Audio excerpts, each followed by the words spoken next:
Bonjour, ici Samuel Parent, on parle du marketing numérique, du lexique, et aujourd'hui on poursuit notre série de vidéos sur la fraude publicitaire. On va adresser la question du ghosting.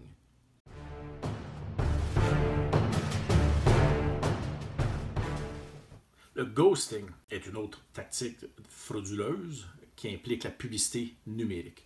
En installant des logiciels sur notre ordinateur, et en les installant automatiquement ou la version express rapide, ce qui est plus simple, c'est la pire chose à faire.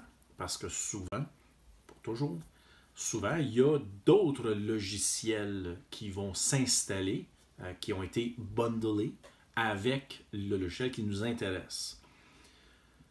Naturellement, celui qu'on a téléchargé, il est rémunéré pour ça. Qu'est-ce qui arrive avec ces autres qu'on ne connaît pas et qu'on ne voit pas passer?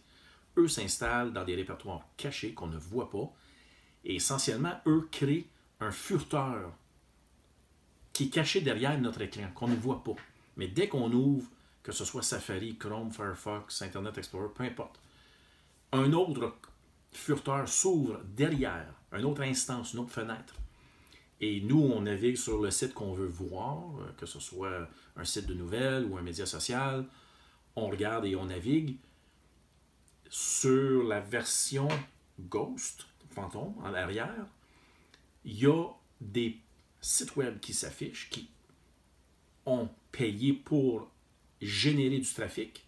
Alors là, on génère du trafic frauduleusement sur des sites web. Il n'y a pas un vrai humain qui le voit, mais il y a un vrai humain qui se comporte devant un écran.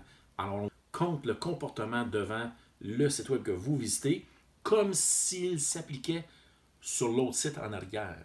Alors, si vous cliquez en quelque part, oups, ça ouvre la section. Vous cliquez ailleurs, ça fait d'autres choses. Et tout par pur hasard, parce que vous ne voyez pas ce qui se passe et vous ne vous en rendez pas compte, à moins qu'à un moment donné, vous réalisez que votre ordinateur se mette à ralentir, c'est que vous commencez à avoir beaucoup de ce type de choses-là qui se passent en arrière. Il peut y en avoir plus qu'un furteur fantôme. Alors, avec ce site-là, donc il peut y avoir des sites qui vont payer pour acheter de l'achalandage, eux croyant que c'est de l'achalandage légitime, mais en réalité, non. Il peut y avoir aussi d'autres faux sites qui s'afficheraient. Eux, volontairement, je veux m'afficher là, parce que le but de ce site-là, c'est qu'il n'y a pas de contenu. De toute façon, il n'y a rien à voir. On ne le voit pas. C'est sur un écran fantôme. Ça va être bourré d'espace publicitaire qui, elle, l'annonceur estime, est un espace légitime sur un environnement légitime. Alors, à ce moment-là, notre souris passe devant un paquet de publicités. Les publicités qui s'affichent à l'écran, il peut y en avoir 15-20 qui s'affichent dans l'écran visible, donc sont toutes viewable.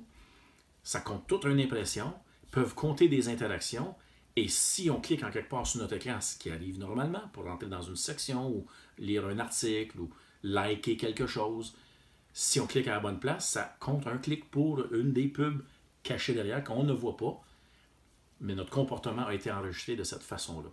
Ça génère frauduleusement des impressions, des pages vues, des sessions, du temps passé, des interactions et des clics. Alors voilà, j'espère que c'est plus clair comme concept. S'il y a d'autres terminologies, concepts ou mots du marketing numérique qui vous posent des défis ou qui ne sont pas hyper clairs, n'hésitez pas à les laisser dans les commentaires ici-bas.